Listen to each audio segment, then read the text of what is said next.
terkait perkembangan itu kalau napa nggih critake mungkin saking awal riyen napa nggih napa awit kapan perjuangan gempa dewa napa masyarakat Wates niki dimulai ngeten.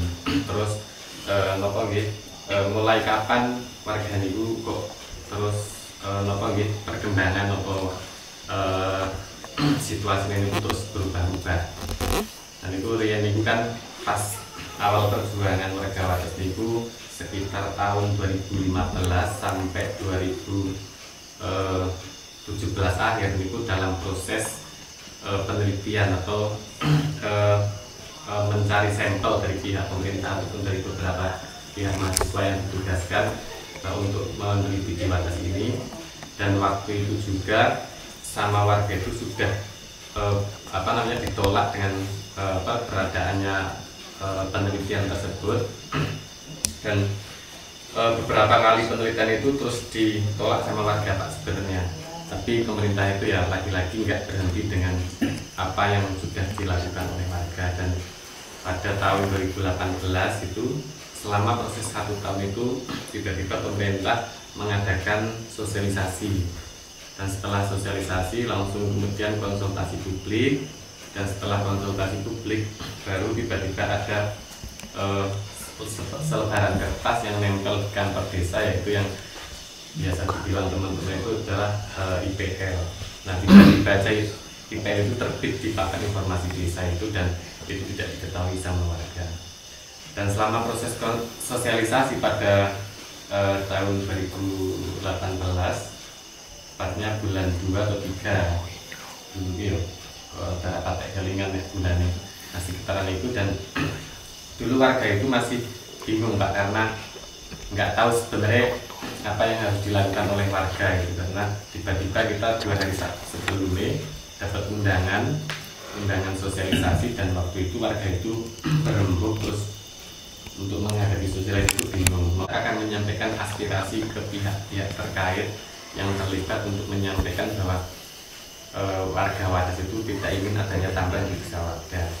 Dulu waktu di forum sosialisasi itu warga waktu itu tidak sampai selesai sosialisasinya.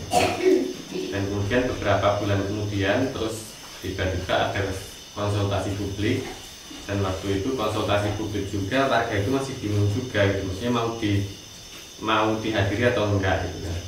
Terus akhirnya warga berembuk lagi, terus diputuskan untuk hadir, dan di situ juga kita melakukan hal yang sama untuk menyampaikan aspirasi itu. Dan setelah itu nggak lama kemudian tiba-tiba terbit IPL. Nah, waktu itulah baru warga itu berembuk lagi bahwa ini urusan itu memang bukan urusan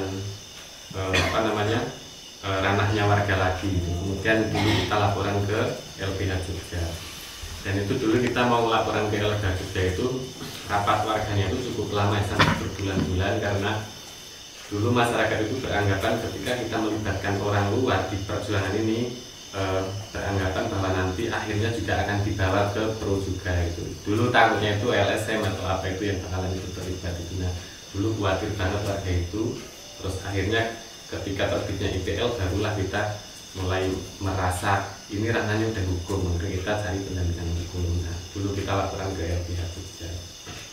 Nah, setelah laporan ke LBH Jogja itu dulu rekomendasi dari teman-teman LBH Jogja itu kita audiensi ke gubernur waktu itu. Nah, akhirnya warga itu beberapa warga yang mendatangi kantor gubernur akhirnya audiensi di sana, dan hasilnya juga ketika kita audiensi itu cuma beberapa dinas mengatakan bahwa nanti akan disampaikan ke pihak-pihak terkait. Terus akhirnya proses itu terus berjalan sampai akhirnya ada rencana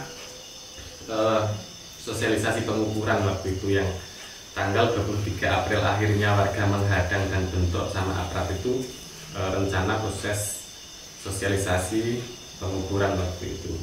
Nah, terus upaya kita audiensi ke BPWS itu udah berkali-kali, udah ke Bupati juga, ke BPN, bahkan sampai ke Polres juga, meminta kepada pihak Polres untuk jangan sampai terjadi kekerasan.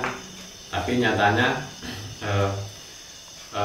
pihak pemerintah juga tanggal 8 kemarin mengerahkan aparat yang segitu banyaknya Pak. Yang dari jalan tadi mau ke Wadas ini ya semua isinya aparat, dan dari beberapa titik yang masuk ke Wadas ini juga semua dijaga oleh aparat. Coklat apa hijau atau dua-duanya? Dua-duanya Pak. Dan ya brimob, yo polisi, tentara, tapi nggak banyak semuanya. Dan itu didukung warga Wadas ini. Nah, itu pengalaman warga yang mungkin tidak bisa dilupakan oleh warga Wadas ya, kejadian tanggal 8 kemarin itu. Nah, sedangkan sebelum tanggal 8 pengukuhan itu kan sebenarnya upaya warga untuk menyampaikan aspirasinya ataupun menolak rencana pertambangan itu sudah banyak banget Pak yang dilakukan oleh warga itu. Tapi nyatanya juga pemerintah tidak berhenti ataupun tidak mendengarkan apa yang menjadi aspirasi masyarakat Wadas. Dan pada akhirnya tanggal sebelum Lebaran kemarin ya, tiba-tiba pemerintah mengadakan musyawarah ganti rugi, dan itu dilakukan tidak di desa Wadas tapi di luar desa Wadas. Nah, kenapa kok di luar desa Wadas? Karena memang kueri di Wadas ini kan luasnya sekitar kurang lebihnya 145 hektar, dan itu memang tidak dimiliki semua itu warga Wadas. Jadi ada beberapa warga Wadas yang nikah sama orang luar desa, kemudian tetap punya ahli waris di sini, punya warisan di sini.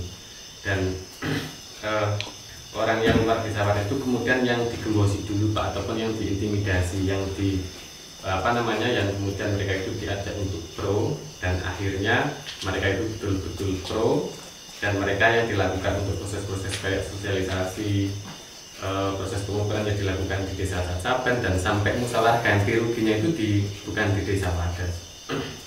Nah, terus terjadi pengukuran, terjadi pembayaran lebaran itu seminggu kemarin, dan itu yang pro itu sebenarnya masih orang-orang luar desa Wadas, yang ahli warga Wadas itu sebenarnya jumlahnya juga masih sedikit. Jadi ya cuman beberapa lah warga yang pro warga Wadas itu, yang paling banyak itu orang luar desa Wadas.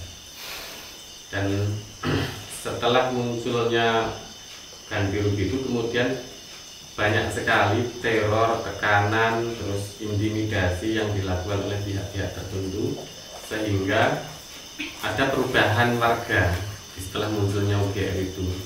Karena yang kami tahu itu beberapa hal yang diintimidasi oleh warga yang masih kontra itu, salah satunya ya tokoh kita yang ketemu sama tokoh itu tadi. Dan di sana itu salah satu poin yang pernah dengar itu ditanya, kalau misalkan warga Wadas itu masih kontra, apakah bakalan dilakukan konsinyasi?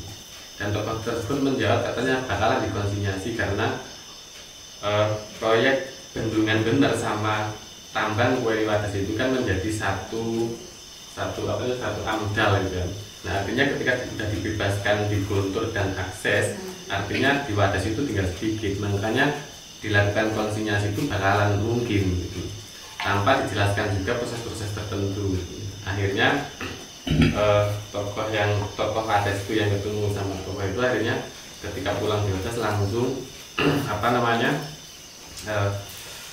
kayak seolah-olah kita itu sudah kalah gitu, kita itu sudah nggak ada celah lagi untuk melakukan perlawanan.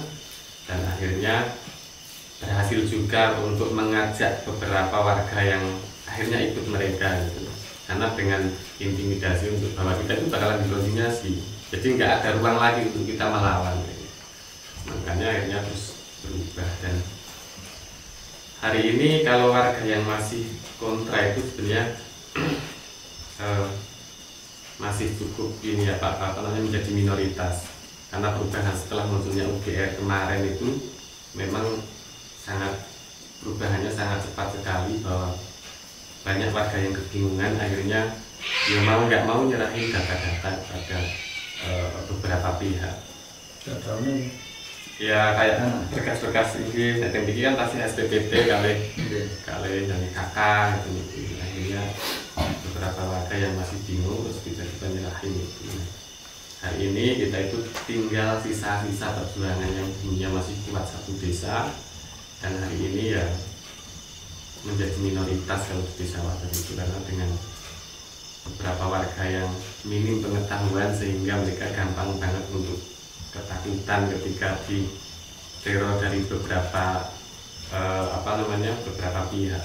Itu sih Pak yang sedang terjadi di Wadas itu. Dan kita berharap sekali dengan perjuangan yang minoritas ini, apakah kita masih bisa untuk mencapai kemenangan gitu. Karena ya lagi-lagi kita itu hanya orang desa yang tidak tahu apa-apa, terus kemudian banyak banget tekanan, teror, intimidasi itu yang kemudian kita itu ya selalu nggak ada bayangan lalu apa langkah kita yang harus kita lakukan gitu Pak, yang menjadi ketakutan warga hari ini ya seperti itu. Mungkin itu Pak yang masih bisa saya ceritakan, mungkin nanti sambil ngobrol lah kan.